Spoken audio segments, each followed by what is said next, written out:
오늘 주시는 말씀은 요한복음 17장 13절에서 19절이 옳시다.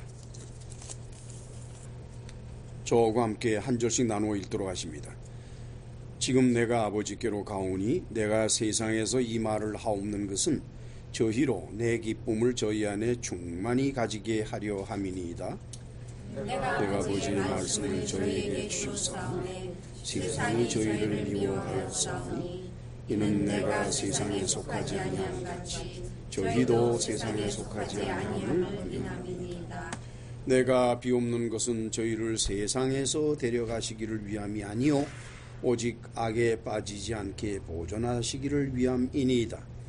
내가 세상에 속하지 아니함 같이 저희도 세상에 속하지 아니하였사오나 저희를 진리로 거룩하게 하옵소서. 아버지의 말씀은 진리니이다. 아버지께서 나를 세상에 보내신 것 같이 나도 저희를 세상에 보내어 같이 읽습니다. 또 저희를 위하여 내가 나를 거룩하게 하오니 이는 저희도 진리로 거룩함을 얻게 하려 함이니이다. 아멘. 오늘 본문 말씀은 지난주에 이어서 진실한 그리스도인들이 왜 이 세상에 살고 있는지, 그리고 그리스도인들은 도대체 무엇을 위해서 이 세상에서 살고 있는지, 그러한 것들을 깨닫게 하는 말씀이 옳시다. 그리고 이러한 깨달음을 바르게 갖는 것은 그리스도인이 전도하고 그리고 삶을 영위해 나가는 목적을 올바르게 이룰 수 있는 최선의 길이라고 하는 것입니다. 다시 말씀드리면 그리스도인들이 왜 이 세상에 살고 있어야 되는지를 온전히 모르는 사람들은 전도를 해도 제대로 할 수가 없고, 또한 인생 삶을 살아도 제대로 살 수가 없다 하는 겁니다. 우리는 흔히 기독교인들이 예수님을 안 믿는 사람들에게 전도할 때 사용하는 구호 같은 말을 볼 수 있죠. 첫째는 예수 믿고 천국 가요, 그렇게 얘기를 하죠. 그죠? 이제 둘째로는 예수 믿고 복 받으세요, 그런단 말이에요. 그것이 일반적으로 기독교 교회를 다니는 사람들이 전도할 때 사용하는 말들입니다. 그런데 이 말을 듣는 사람이나 또는 이 말을 하는 사람이나 무슨 생각을 하면서 이 말을 하고 또 이 말을 들으면 무슨 생각을 할 것 같아요? 첫째, 예수 믿고 천국 가라, 그 말을 하는 사람이나 듣는 사람이나 뻔한 거 아니에요? 천국은 좋은 곳이니까 예수 믿으면 죽어서 좋은 데 간다, 그 얘기예요. 둘째로 예수 믿고 복 받으라, 이렇게 말을 할 때는 죽어서 천국도 가지만 이 살아서도 예수 믿으면은 잘 산다, 이게 그런 뜻이에요. 우리는 지난주에 예수를 믿음으로써 얻게 되는 8가지 복을 살펴봤어요. 그 8가지 복은 당사자이신 예수 그리스도께서 직접 하신 말씀입니다. 그것도 한두 사람에게 말씀하신 것이 아니라, 그리고 은밀하게 말씀하신 것이 아니라 어느 장소에 헤아릴 수 없이 많은 사람들이 모인 그 자리에서 바로 이 8개의 복을 말씀을 하셨어요. 첫 번째, 가난해지는 것이 복이라고 하는 것입니다. 즉 예수님을 믿으면 가난해진다는 거예요. 근데 우리말로 가난하다라고 번역한 헬라어의 뜻을 사전에서 살펴보면 다른 사람의 도움이 필요한 상태를 말합니다. 두 번째는 예수를 믿으면 애통해진다 이게요. 그건 애통한 것이 복이다 이 말씀이. 세 번째는 온유해지는 것, 온유하는 게 복이다 이 말씀이. 그 다음에는 의에 줄이고 목마르게 되는 것, 곧 성경 말씀을 사모하는 것 이렇게 되죠. 그게 복이다. 그 다음에는 긍휼히 여기게 되는 것, 다른 사람의 어려운 환경이나 처지를 불쌍히 여기는 것. 그 다음에는 마음이 청결하게 되는 것, 그게 복이다. 그리고는 이제 화평케 하는 자. 지난번에도 설명을 드렸습니다만은 화평하게 하기 위해서는 내가 나의 가진 것을 손해를 봐야 한다는 거예요. 네, 마지막으로 의를 위하여 핍박을 받는 자. 이게 복이라는 겁니다. 예수 그리스도를 믿음으로써 얻어지는 8가지의 복은 바로 지금 제가 말씀드린 그것입니다. 이거 복이라 그러면 교회가 텅텅 비겠죠? 그죠? 아니 뭐 교회 다녀서 예수 믿으면 하나님이 도와주셔서 뭐 좀 잘 되고 뭐 그럴 줄 알았는데 뭐 가난해지고 뭐 애통하고 그거 듣기 좋겠어요? 지금까지 설명드린 것은 예수님 당사자가 나를 믿으면 이런 복을 받을 것이라고 말씀하신 8가지의 복이에요. 그런데 아까 우리 전도할 때 흔히 하는 말, 예수 믿고 복 받으세요 그럴 때 이 복을 말할까요? 아니 선생님 예수 믿으세요 그러면 가난해지니까 그럼 가난이 복입니다. 아 선생님 예수 믿으세요 그러면 애통할 거니까 그 애통이 복이에요. 그래가지고 전도가 되겠어요? 중국의 진나라 한나라 때 유교에서 존중하는 경서들이 있었는데 그것을 오경이라고 그래요. 물론 이제 그 외에도 사서가 있었죠. 근데 그건 말고 오경만 따져봅시다. 오경이라 그러면 거기에 포함되는 게 주역이 있고 서경이 있고 시경이 있고 예기가 있고 춘추가 있어요. 이 5개의 책은 그 내용을 굉장히 어려운 건데 이 특별히 통치를 위한 그런 학문이기도 합니다. 그리고 그런 것들은 중국에서 참 오랜 세월 동안 존중하며 중국뿐만 아니에요. 한국에서도 그렇고 일본에서도 그렇고 아주 존중하는 것이었죠. 이 중에서 서경을 찾아가 보면 홍범편에 이런 글이 기록되어 있어요. 오복이란 무엇일까? 오복은 장수한다라는 수, 오래오래 사는 게 복이요. 두 번째는 부자가 되는 게 복이라, 부야. 그 다음에는 병 없이 평안하게 잘 사는 강령이 있고, 그 다음에는 이제 4번째로는 유호덕이라 그래가지고 다른 사람을 위해서 봉사하는 게 또한 복이다. 그렇게 되어 있고, 그 다음에는 고종명이라 그랬어요. 고종명은 뭘 말하는 거니까 일평생 자기 뜻대로 살다가 자기 집에서 다른 데서 객사하는 게 아니라 자기 집에서 평안히 운명하는 것. 그게 이제 고종명이에요. 이 5가지가 복이다. 이렇게 말하고 있습니다. 그런데 이것은 이제 지도계층에 속한 것이에요. 지도계층에 속한 왕이라든가 방백이라든가 이런 지도계층에 속한 사람들에게는 바로 이런 게 5가지의 복이에요. 그런데 서민들의 경우에 있어서는 좀 달라요. 똑같은 서경의 통속편을 보면은 서민들의 오복이 나옵니다.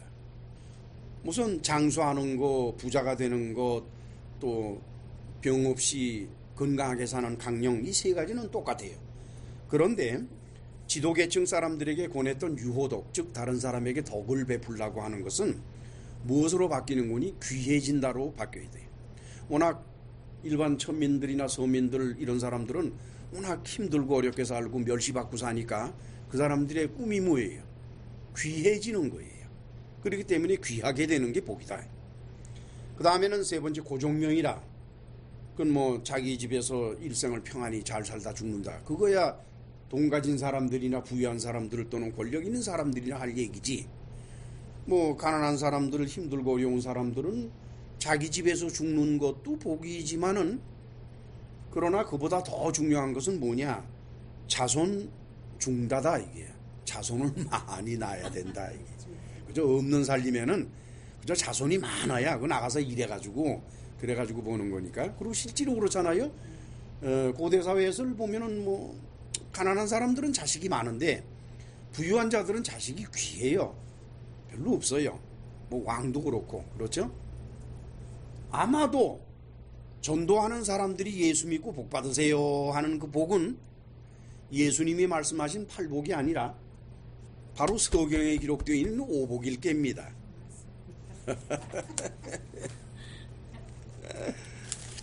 과연 이 오복을 예수께서 당신의 제자들에게 복이라고 말씀을 하셨을까요? 성경 어디를 들여다봐도 그게 복이 될 수는 없습니다. 예수님이 오시기 전에 이스라엘 민족 구약에서 그들에게 있어서의 복은 그와 유사한 복이 율법상에 나타나 있는 것은 사실이에요. 그것도 신명기에만. 뭐 출애굽기에 있는 율법에는 그것을 복이라고 표현한 것이 없습니다. 그러나 하나님의 아들 예수 그리스도께서 오신 다음에는 얘기가 아주 달라요. 사도 바울은 골로새 교회 앞에 보낸 서신에서 다음과 같이 권면을 합니다. 자, 우리 이제 골로새서 3장 1절로 3절 326페이지 찾아갑시다. 같이 읽으실까요? 그러므로 너희가 그리스도와 함께 다시 살리심을 받았으면 위의 것을 찾아라. 거기는 그리스도께서 하나님 우편에 앉아 계시느니라. 위의 것을 생각하고 땅의 것을 생각지 말라.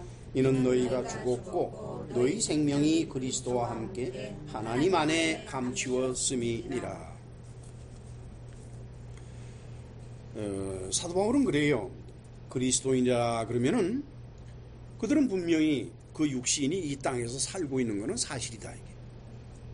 그렇지만은 숨을 쉬고 산다고 사는 게 아니라는 거예요. 그들은 죽은 상태라는 거예요. 우리 그리스도인은 이 땅에서 밥을 먹고 숨을 쉬고 잠을 자고 일을 하고 뭐 이러고 살아가지만은 그는 산 것이 아니라 죽은 것이라는 거예요. 그리스도인은. 그리고는 그 생명은 어디에 있느냐? 이 땅에 있는 것이 아니라 바로 그리스도와 함께 하나님 안에 감추어져 있다는 것. 도저히 이해하기도 어렵고 받아들이기도 어려운 말입니다. 사도 바울은 학문의 경지가 지극히 높은 사람이기 때문에 그 사람이 표현하는 그 문자적인 양식은 어느 선을 넘어 있습니다. 그렇기 때문에 그 사람의 말을 바르게 이해한다는 건 결코 쉬운 것은 아니에요. 우리가 무슨 글이건 어떤 사람이 쓴 글을 이해하려 하면 그 글 쓴 사람보다는 더 많은 것을 알지 못할지라도 그래도 그 글 쓴 사람의 정신세계와 또한 그 글에 나타나는 문자적인 의미를 터득할 정도의 그런 실력은 갖춰야 그걸 깨닫는 거지, 그 실력이 없으면은 못 알아들어요. 무슨 말인지. 그래서 남의 하는 말 또는 남의 글을 읽고서는 얘기들을 하는데 그런 사람들이 어떻게 하는가 그랬더니 자기 생각을 얘기를 해. 자기 생각을. 그러면서 그 생각을 저 사람이 말했다 이렇게 주장들을 하지요. 사도 바울은 그러는 거예요.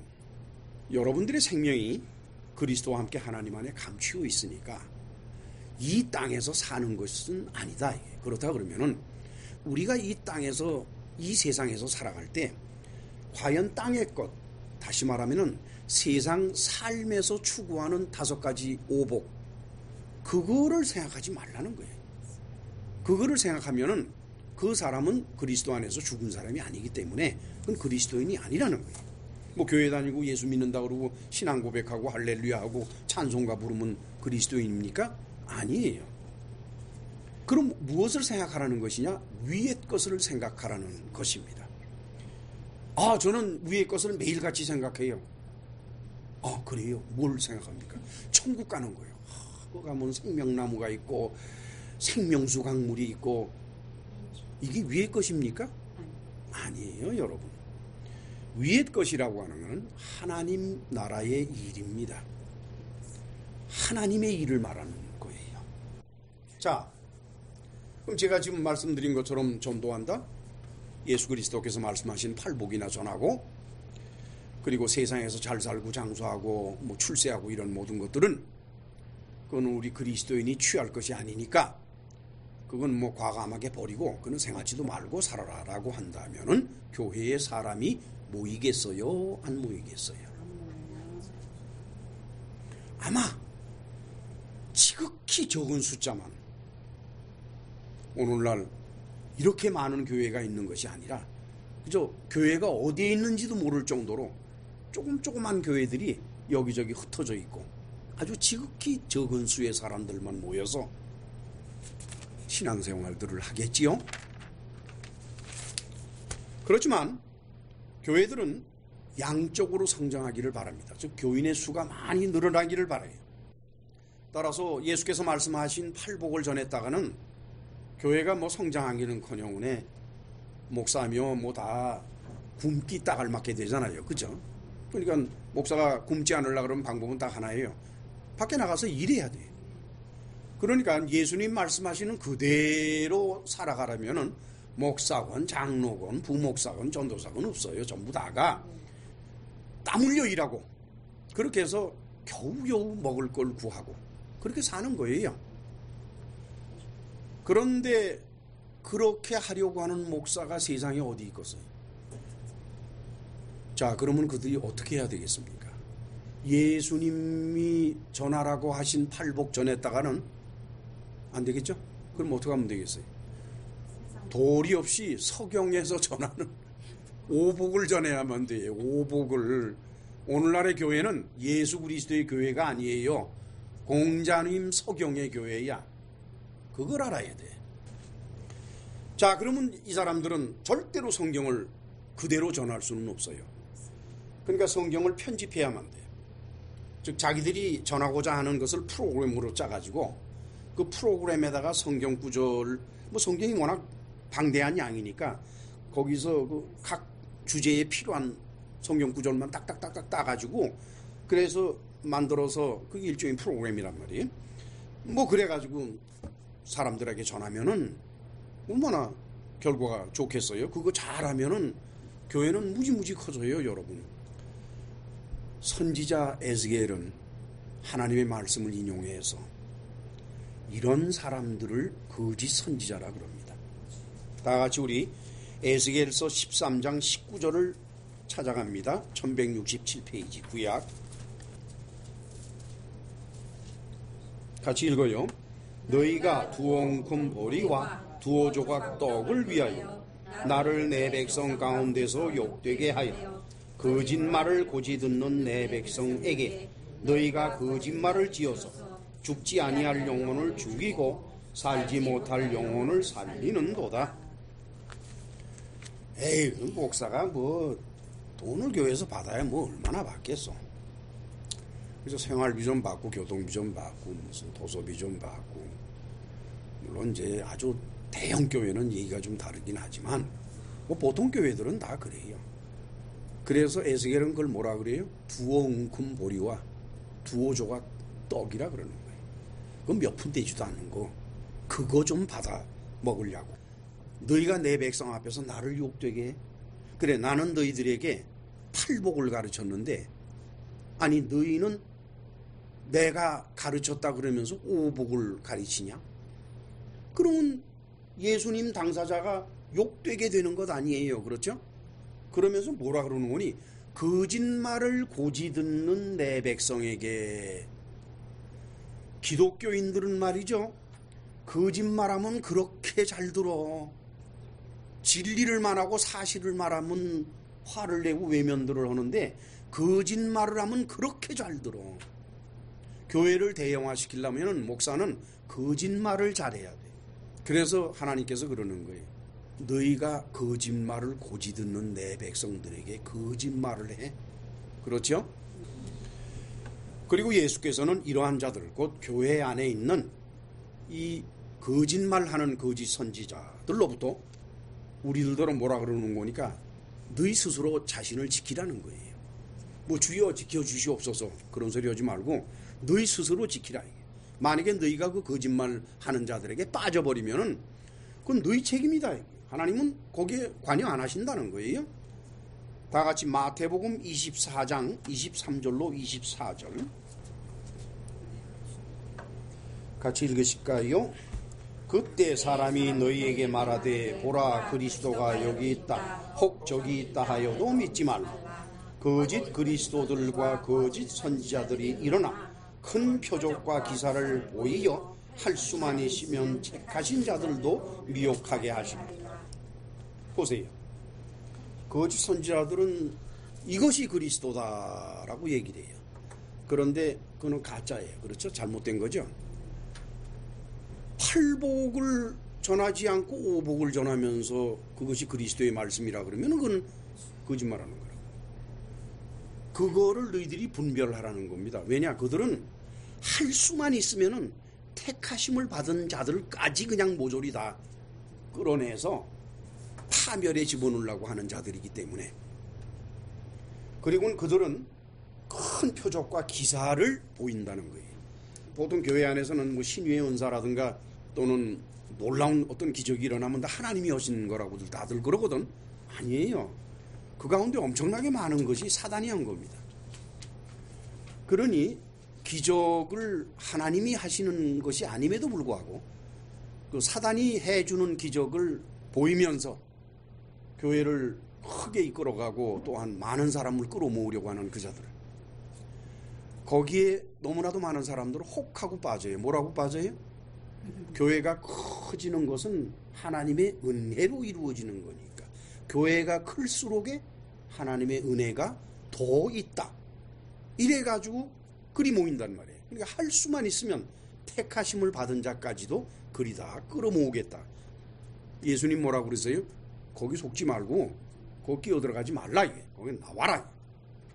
그러나 현실적으로 서방 사회를 이루어온 기독교는 기독교 역사를 전부 연구해 보면 그들은 위의 것을 생각지 않아요. 교회가 위의 것을 생각지 않았었고 오직 아래 것만을 생각하는 그런 종교단체가 되었다는 것입니다. 그래서 그 아래 것 때문에 서로가 권력 다툼을 하고 세 다툼을 하고 그리고 투쟁하며 싸워온 것이 기독교 역사의 단면이에요. 기독교 교회가 위의 것을 생각지 않고 아래 것을 생각하면, 다시 말씀드리면 교회가 이 세상에서의 권력이나 이 세상에서의 부나 또는 이 세상에서 세, 심지어는 전도마저도 선교마저도 기독교의 세를 불리게 한 방법으로 생각한다 그러면은 그때는 그 교회는 타락할 수밖에 없고 그리고 아주 자연적으로 세속화되도록 되어 있습니다. 교회가 세속화되면은 기독교인들은 물질과 권력에 집착을 하게 됩니다. 그리고 이러한 마음, 즉 물질과 권력에 집착하는 그 마음들은 자연적으로 교회의 세력을 키워가는, 즉 교인의 수나 또는 개교의 숫자를 늘려가는 그런 일에 집착하게 된다는 거예요. 다시 말하면은 한국 교회가 교회 성장이라고 하는 신드롬에 빠지게 된 것은 교회가 세속화되었다는 단적인 증거가 되고, 그리고 교회는 도리 없이 타락해 왔고 앞으로도 계속 타락해 갈 것이라고 하는 것입니다. 이러한 현상은 지난 2000년 동안 로마 천주교회, 로만 캐톨릭, 로마 천주교 안에서 있었어요. 그리고 마틴 루터나 존 칼빈은 그 뿌리가 로만 캐톨릭에 속해진 사람들입니다. 프로테스탄트라 그래서 로마 천주교회에 항의해서 빠져나왔다고 하지만은, 그러나 교회의 관이라든가 또는 그 거의 대부분의 모든 것들이 로만 캐톨릭에 뿌리를 두고 있어요. 그래서 개신교 교회가 서방 교회를 이루고 가고 있고 로만 캐톨릭이 서방 교회를 이루어 갔어요. 따라서 그 서방교회는 타락할 도리밖에 없었습니다. 그것이 지난 2000년 기독교 역사가 보여주는 것입니다. 물론 이제 동방교회라고 그래서 오소독스라고 그러죠. 그거는 이제 콘스탄티노플을 중심으로 해서 일어난 것인데, 오소독스 동방교회, 그래서 서방교회하고는 좀 차이가 지는 것 같지만은 이 문제에 있어서만큼, 즉 교회의 세를 불려나가야 되고 교회가 부유해져야 되고 교회가 권력을 가져야 된다라고 생각하는 이 면에 있어서는 동방교회나 서방교회나 차이가 없어요. 이러한 교회들, 즉 동방교회, 그릭 오소독스죠. 그런 교회나 또는 서방교회, 다시 말씀드리면 로만 캐톨릭 처치나 또는 개신교 교회, 그들 모두가 어디로 갔어요? 이민이라는 과정을 통해서 미국으로 흘러들어왔습니다. 그래서 미국의 거의 모든 교회들은 땅의 것을 생각하는 교회가 되어버리고 말았어요. 너무나도 많은 미국 교회가 위의 것을 생각하지 않습니다. 땅의 것을 생각을 합니다. 얼마나 더 땅의 것을 교인들에게 매력적으로 전하는가에 따라서 교회 성장은 좌우가 됐어요. 그리고 한국교회는 바로 이 미국으로부터 주로 전도를 받았죠. 그러니까 외정시대라고 하는 그런 아주 비참한 시대가 지나가고 6.25 전쟁이 끝난 다음에는 한국교회가 도리 없이 위의 것을 생각지 아니하고 땅의 것을 생각하는 교회가 돼버리고 말았죠. 그래서 미국에 있는 교회들이나 마찬가지로 한국에 있는 교회들은 세속화되어 갔던 겁니다. 세속화된 교회와 기독교인들은 예수님의 가르치심이신 팔복을 버립니다. 오히려 그 유교의 서경에 나오는 세속적인 오복을 추구하게 되어버리고 말을지요. 나무 십자가는 걸어놔서 그것이 교회인 것은 사실인데, 그렇죠. 거기에는 유교의 오복이 판을 치고 있는 것이 오늘날의 교회들입니다. 자, 이제 우리는 이러한 잘못된 길에서 돌아서기 위해서 오늘의 본문에서 예수께서 말씀하신 것을 깊이 생각해야 될 때가 왔습니다. 자, 오늘의 본문 요한복음 17장 17절에서 19절을 같이 읽으실까요? 저희를 진리로 거룩하게 하옵소서. 아버지의 말씀은 진리니이다. 아버지께서 나를 세상에 보내신 것 같이 나도 저희를 세상에 보내었고 또 저희를 위하여 내가 나를 거룩하게 하오니 이는 저희도 진리로 거룩함을 얻게 하려 함이니이다. 예수님은 그러시는 거예요. 그리스도인이 또는 기독교인이 세속화되지 않으려면 방법은 딱 하나라는 거예요. 거룩하게 되라는 겁니다. 근데 거룩이 뭡니까? 그거는 답변할 수가 없어요. 그는 성경 어디를 찾아봐도 거룩이 무엇이라는 것을 말씀으로 기록한 것은 없습니다. 다만 거룩이라는 건 뭐냐? 하나님의 속성이에요. 그렇기 때문에 하나님의 속한 것은 모두가 다 거룩해요. 성전의 직기 비품도 거룩하고, 왜? 그건 하나님에게 속한 것이니까. 진정한 그리스도인들도 거룩한 거예요. 왜? 그들은 하나님에게 속했기 때문에. 천사들도 거룩해요. 왜? 그들은 하나님에게 속했기 때문에. 그런데 그 거룩하게 되는 길은 딱 하나라는 거예요. 진리. 진리로 거룩하게 된다는 거예요. 근데 그 진리가 뭔가 그랬더니 아버지의 말씀이 진리라는 거예요. 그렇죠? 그럼 아버지의 말씀이 진리라 그러면은 하나님 아버지께서 언제 그 말씀 하신 적이 있어요? 아니에요. 하나님 아버지께서 직접 말씀하신 적 없어요. 전에 그 모세 때에 말이죠. 시내산 그 앞에서 말이지요. 하나님께서 이스라엘 백성들 들으라고 우레와 같은 음성으로 직접 좀 말씀 좀 하시려고 그랬더니 이스라엘 백성들이 기절초풍을 하고 놀래가지고 모세한테 뛰어가서 당신이 가서 듣고 와. 그러고 얘기를 해. 그냥 우리 믿으면 되겠지. 우리가 하나님이 직접 하시는 말씀을 들으려고 그러니까 죽을 것 같아 이게. 그렇죠? 하나님 직접 말씀 안 하세요. 그러면 아버지의 말씀은 어디서 나왔습니까? 아들이신 예수 그리스도께서 말씀하신 바로 그것이 진리가 되는 것이에요. 그래서 예수께서는 내가 진리요 그렇게 말씀을 하시는 거죠. 그래요. 진실한 그리스도인은 하나님께서 거룩하신 것과 같이 거룩해져야 한다는 겁니다. 그리고 거룩해진다는 뜻이에요. 진실한 그리스도인은 살아가다 보면은 거룩해지도록 되어 있다는 겁니다. 그 거룩이 뭔지는 몰라도. 자, 그렇다면 오늘의 본문에서 예수께서 말씀하시는 거룩해진다는 것은 도대체 뭘 의미하는 걸까? 그걸 알아야겠죠? 거룩해진다는 게 뭘 의미하는 거일까? 우리는 이 말씀에 의미하는 바를 찾기 위해서 지난주에 살펴본 사도 바울의 말을 다시 우리 살펴보도록 하십시다. 다 같이 디모데후서 4장 7절로 8절 신약성경 346페이지를 찾아갑시다. 자, 같이 읽으실까요? 내가 선한 싸움을 싸우고 나의 달려갈 길을 마치고 믿음을 지켰으니 이제후로는 나를 위하여 의의 면류관이 예비되었으므로 주 곧 의로우신 재판장이 그날에 내게 주실 것이니 내게만 아니라 주의 나타나심을 사모하는 모든 자에게니라.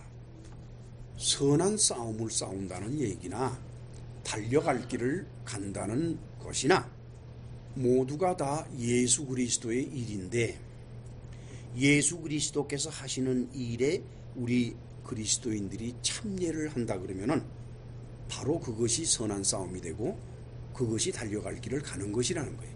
우리 마음대로 막 가는 게 아니라. 사도 바울은 이러한 관점에서 그리스도인의 존재 이유, 왜 그리스도인이 존재하는지, 그 다음엔 그리스도인의 존재 가치, 그것을 다음과 같이 말합니다. 우리 에베소서 2장 10절을 찾아갑니다. 311페이지. 같이 읽으실까요? 우리는 그의 만드신 바라 그리스도 예수 안에서 선한 일을 위하여 지으심을 받은 자니 이 일은 하나님이 전에 예비하사 우리로 그 가운데서 행하게 하려 하심이니라. 많은 경우에 이 말씀을 기독교인들은 어디에다가 적용을 하는 거니까 세상 안에서 선한 일을 하도록 하나님이 우리를 지으셨으니까 우리 세상 안에서 선한 일을 합시다 라고 얘기를 합니다. 그렇죠?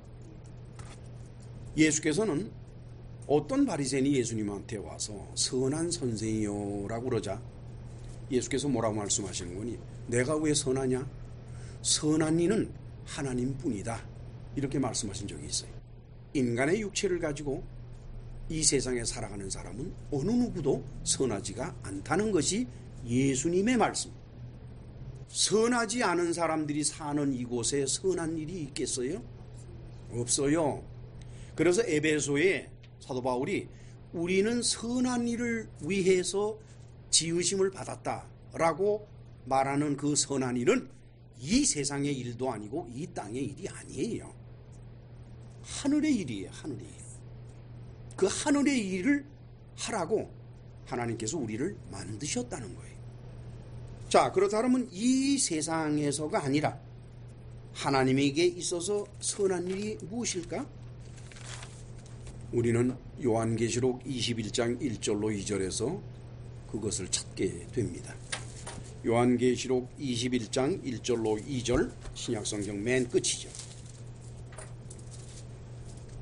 같이 읽으실까요?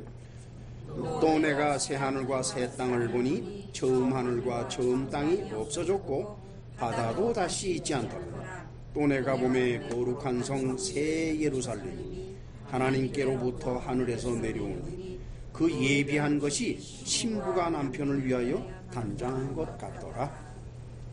사도 요한은 환상을 보면서 무슨 말을 하는 거니까 새 하늘과 새 땅을 본다는 거예요. 새 하늘과 새 땅. 그런데 처음 하늘과 처음 땅은 없어져 버리고 그리고 새 하늘과 새 땅이 나타났다는 거예요. 여기에 new, 새롭다라고 번역한 헬라어가 카이노스예요. 카이노스. 오우라노는 카이논, 겐, 카이넨 이렇게 돼요. 하늘, 오우라노 하늘이죠.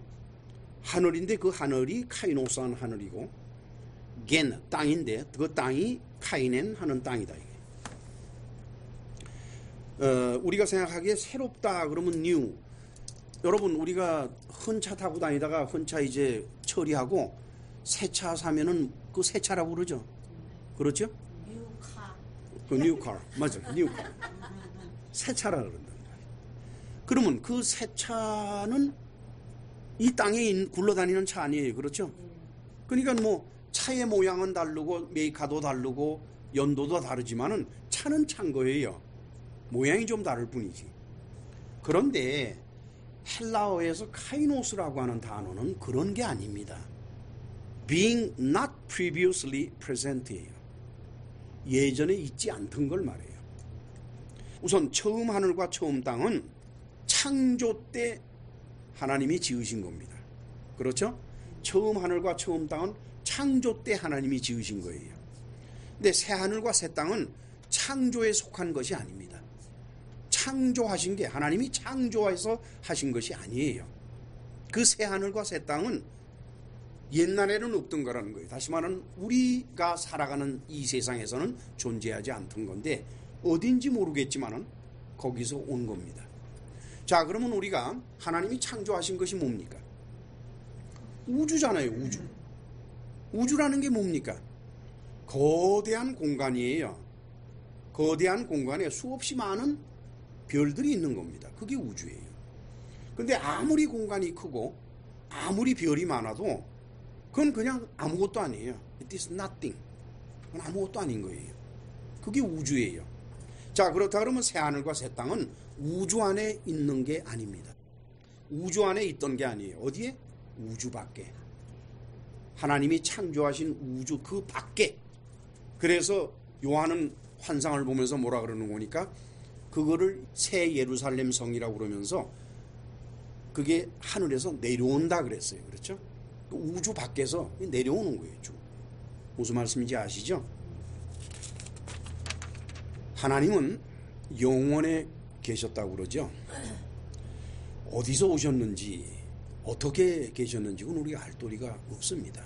왜? 성경이 입을 다물고 있으니까. 그런데 어느 때에 하나님께서는 이 우주를 창조하신 겁니다. 그 우주가 어떤 것인가 하고 살펴보니까 우선 공간의 세계예요. 스페이스예요. 공간의 세계. 그 다음에는 거기는 물질들이 있어요. 물질의 세계예요. 그 무엇이든지 간에. 그리고 셋째로는 시간의 세계인 겁니다. 거기에는 시간이 있어요.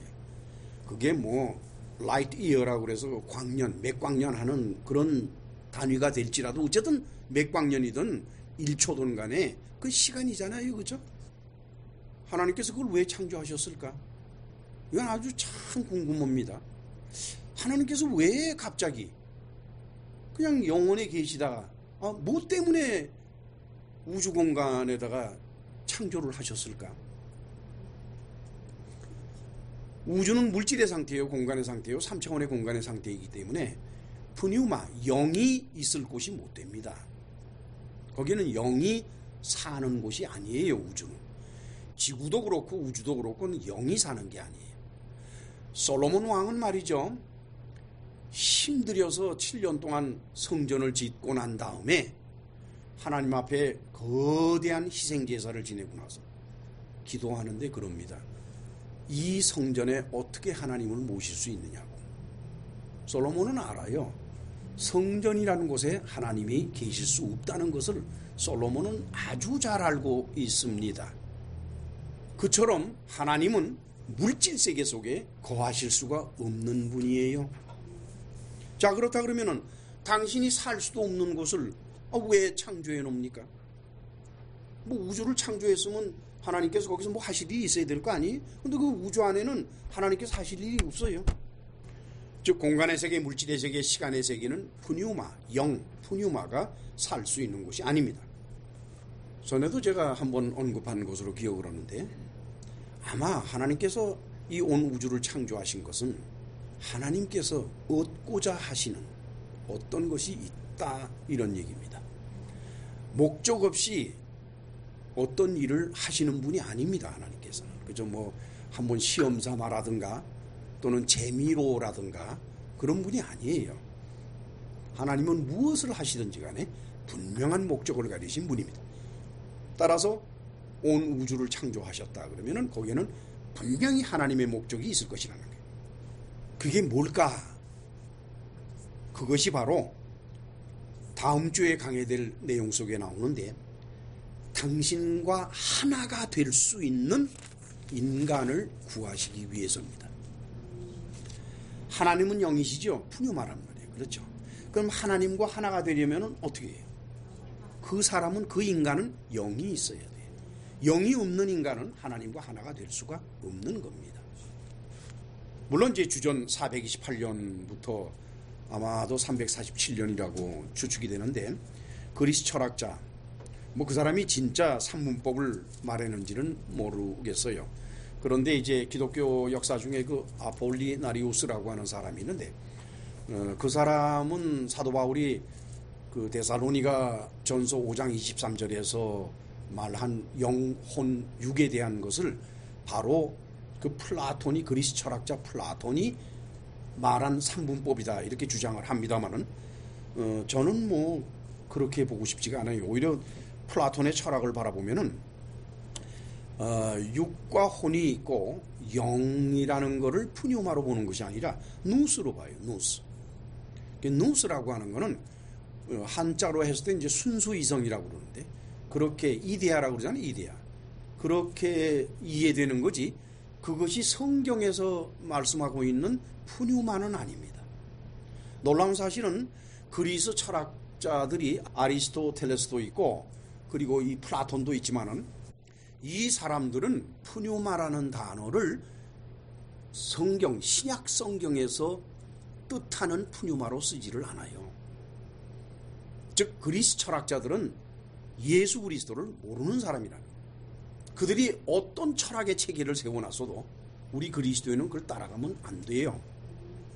성경은 오히려 인간이 태어날 때 사락스와 푸시케만 가지고 태어나는 것으로 창세기로부터 계속해서 말씀하고 있습니다. 이미 이것은 제가 헤아릴 수 없이 많은 설교를 통해서 전했습니다만은, 사실상 데살로니가 전서 5장 23절이 아폴리나리우스의 주장처럼 플라톤의 산문법이다, 거기에 해당이 될 수 있는지는 저는 생각할 수가 없어요. 다 같이 우리 데살로니가 전서 5장 23절을 찾아갑시다.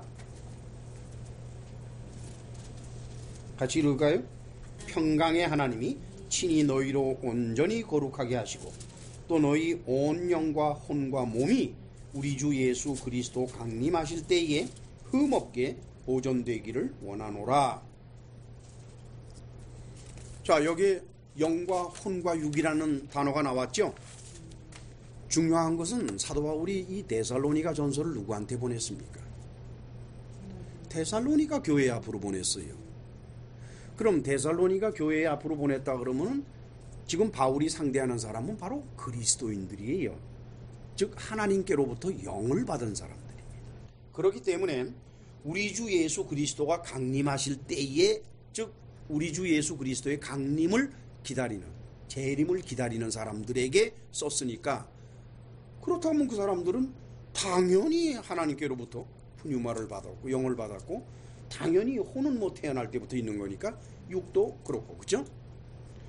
그런데 그 데살로니가 전서 5장 23절을 모든 인간에게 적용하려고 하는, 즉 그리스 철학자 플라톤의 말처럼 그거는 무리가 있는 것이고, 그거는 올바른 성경 해석의 자세가 아니올시다. 즉 하나님께서는 당신의 상태인 푸뉴마를 갖고 있는 인간을 구하시기 위해서 창조라고 하는 거대한 작업을 하셨죠.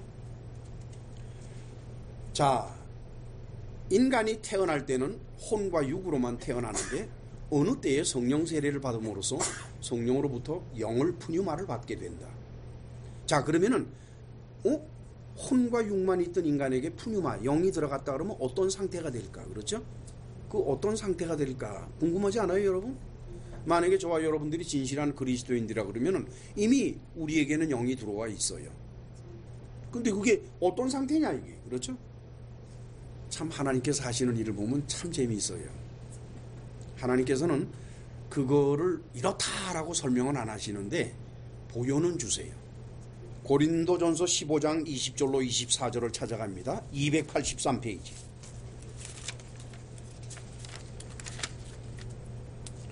같이 읽으실까요? 그러나 이제 그리스도께서 죽은 자 가운데서 다시 살아 잠자는 자들의 첫 열매가 되셨고 사망이 사람으로 말미암았으니 죽은 자의 부활도 사람으로 말미암는도다. 아담 안에서 모든 사람이 죽은 것 같이 그리스도 안에서 모든 사람이 삶을 얻으리라. 그러나 각각 자기 차례대로 되리니 먼저는 첫 열매인 그리스도요 다음에는 그리스도 강림하실 때에 그에게 붙은 자요 그 후에는 나중이니 저가 모든 정사와 모든 권세와 능력을 멸하시고 나라를 아버지 하나님께 바칠 때라. 하나님께서는 당신의 아들을 이 세상에 인간으로 보내셔서 인간으로 살게 하시고 인간으로 죽게 하셨습니다. 그런데 바로 하나님의 아들이신 예수 그리스도는 이미 태어날 때부터 아들의 영을 가지신 분이에요. 인간적인 혼과 인간적인 육체로 당연히 갖고 계시지만은 그러나 아들의 하나님 영, 그 영이 들어와 있는 겁니다. 아폴리나리우스가 주장하는 것처럼 영이 아니라 말씀이 들어와 있다라고, 로고스가 들어와 있다고 그러는데 그건 아니에요. 영 자체가, 아들의 영 자체가 들어와 있는 거예요.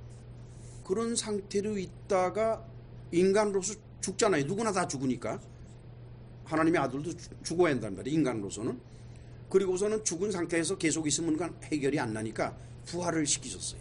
성령께서 부활을 시키시는데 부활을 시키니까 썩지 않을 몸으로, 몸이 육체가 썩지 않을 것으로 바뀌는 바람에 이제 비로소 하늘나라에 들어갈 수가 있게 되는 육체다. 이게 모든 육체는 하늘나라에 못 들어가는데, 그래서 예수 그리스도가 제1번으로 그런 분이 되시는 거예요.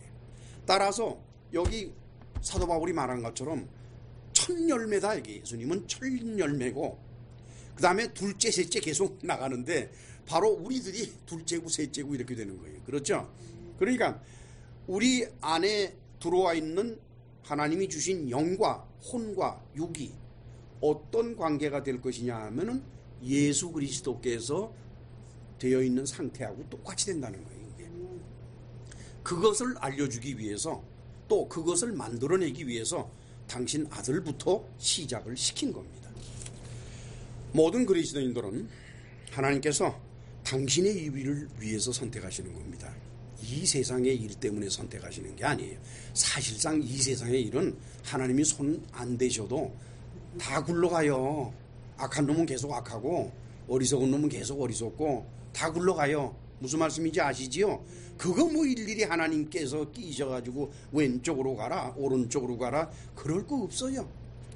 중요한 것은 하나님의 일이라는 거예요. 당신이 하나님께서 택하신다. 사람을 택하셔서 그 택하시고 부르실 때 하나님께서는 그에게 푸뉴마를 영을 주시죠. 근데 그 영은 바로 창세전에 예정되어 있던 것입니다. 그래서 에베소에 창세전에 예정이 됐다라고 사도 바울이 말하는 게, 창세전에 예정된 것은 바로 영이요, 푸뉴마가 창세전에 예정된 것이고, 우리는 세상에 태어날 때 언제 하나님이 어떻게 택하신지는 모르지만은 그러나 하나님의 택함을 받는 상태에서 태어나요. 또는 태어나서 택함을 받든지.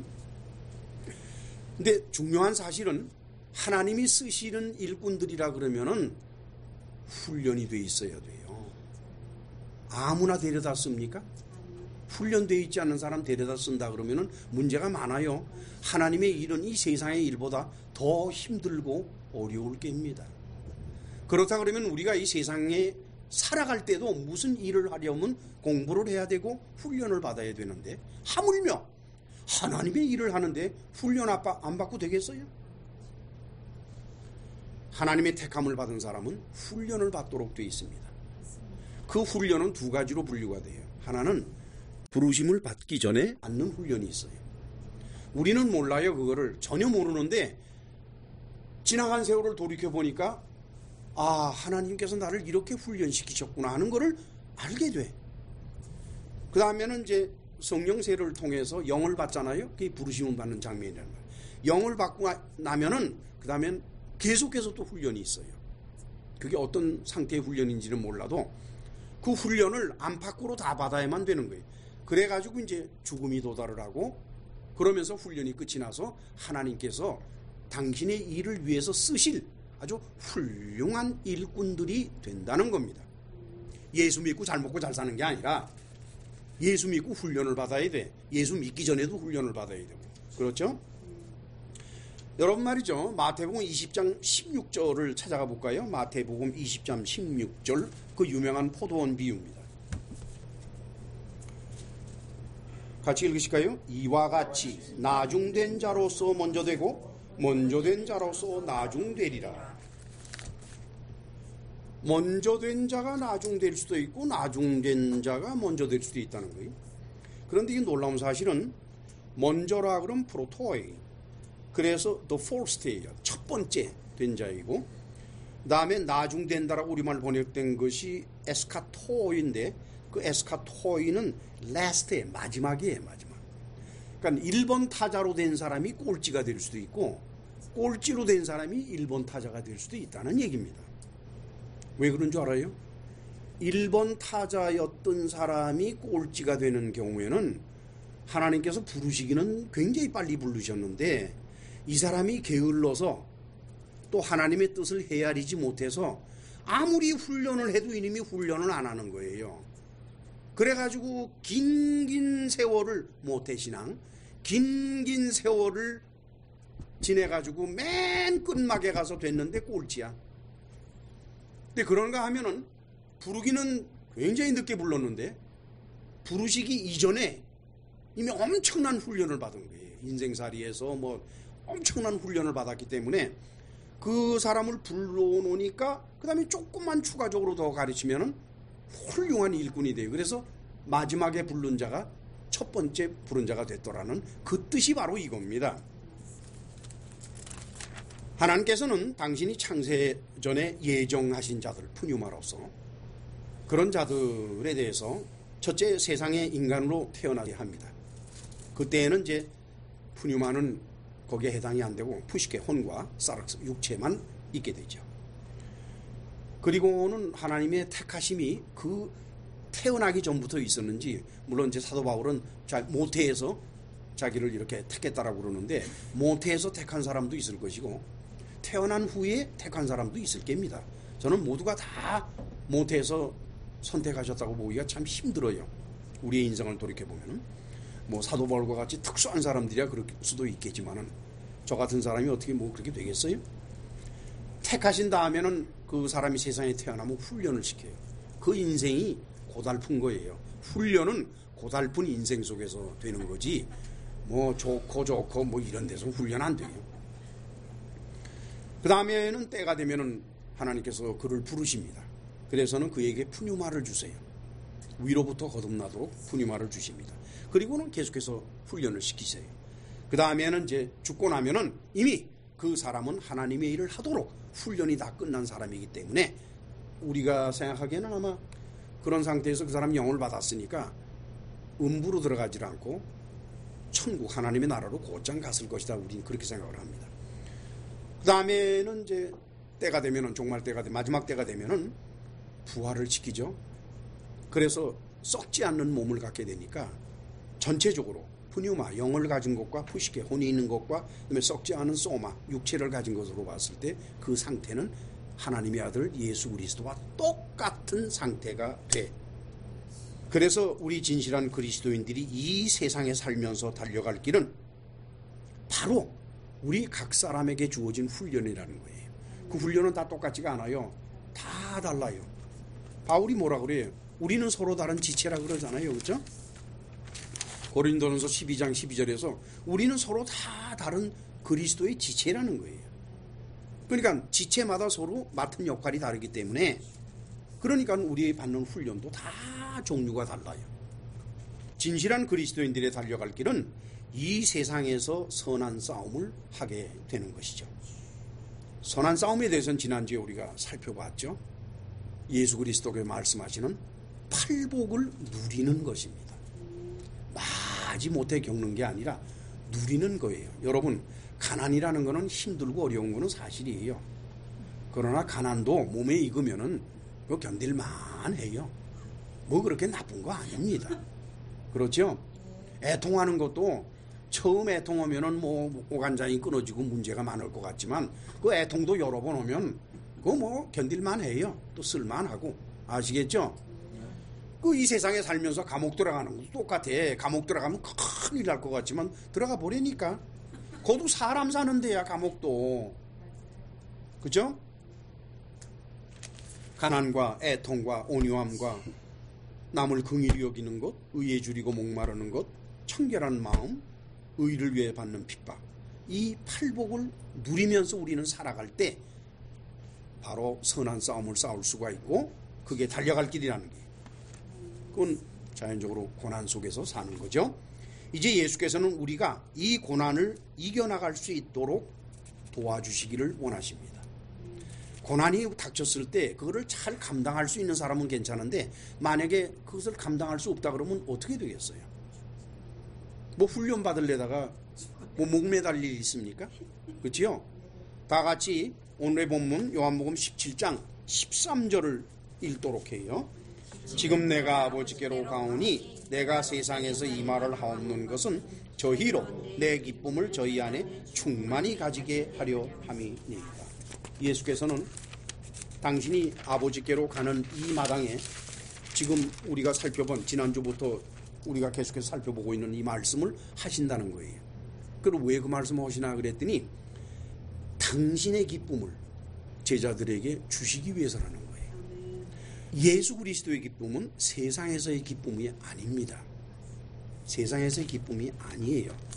즉 인간적인 기쁨이 아니라는 거예요. 예수 그리스도의 기쁨은 그 정체를 알 수는 없지만, 그러나 그 기쁨을 받은 사람들은 어떠한 고난도 능히 이겨내는 힘을 갖는다는 거예요. 아멘. 어떤 사람은 말이죠, 조금만 고난이 닥쳐도 견디지 못하고 자살을 해버리든지 아니면 도망을 가버리는 경우를 참 많이 봅니다. 그렇죠? 진실한 그리스도인들은 하나님께서 자기를 연단하시고 또한 자기를 하나님이 쓰실 좋은 그릇으로 만드시기 위해서 고난을 주실 때에 그걸 기쁨으로 받아들인다는 거예요. 그 기쁨은 우와 신나네 하는 세상 기쁨이 아니라 하나님의 아들 예수 그리스도가 누리시던 그 기쁨, 그거를 우리가 갖게 되니까. 그렇죠? 우리는 그 기쁨 속에서 이 고난을 이겨나가면서 하나님이 쓰실 훌륭한 군사가 된다는 것을 잊지 말고 매일매일을 참으로 기쁜 마음으로 사시기를 예수님의 이름으로 축원합니다. 기도합시다. 전능하시고 자비로우신 하나님 아버지, 오늘도 이 귀한 말씀을 통해서 우리가 깨닫는 바가 참으로 많습니다. 우리는 스스로 자기들이 그리스도인이요 또한 천국을 사모하는 자들이라 생각하며, 또한 하나님이 일에 우리가 열심을 다한다고 하면서도 어느 교회를 바라보나 어느 기독교인을 바라보나 그 발이 땅에 있고 그 마음이 땅에 있어서 위의 것을 보기보다는 아래 것을 보는 것을 너무나 많이 봅니다. 오늘의 말씀을 통해서 깨달음을 얻은 모두는 다른 것이 아니라 이 세상에서의 잘되는 것들 또는 이 세상에서의 기쁨을 누리는 그런 것으로서가 아니라 예수 그리스도의 기쁨 안에서 우리에게 처한 선한 싸움을 싸우면서 달려갈 길을 마칠 수 있는 그런 사람들이 될수록 은혜를 베풀어 주옵소서. 예수님의 이름으로 기도합나이다. 아멘.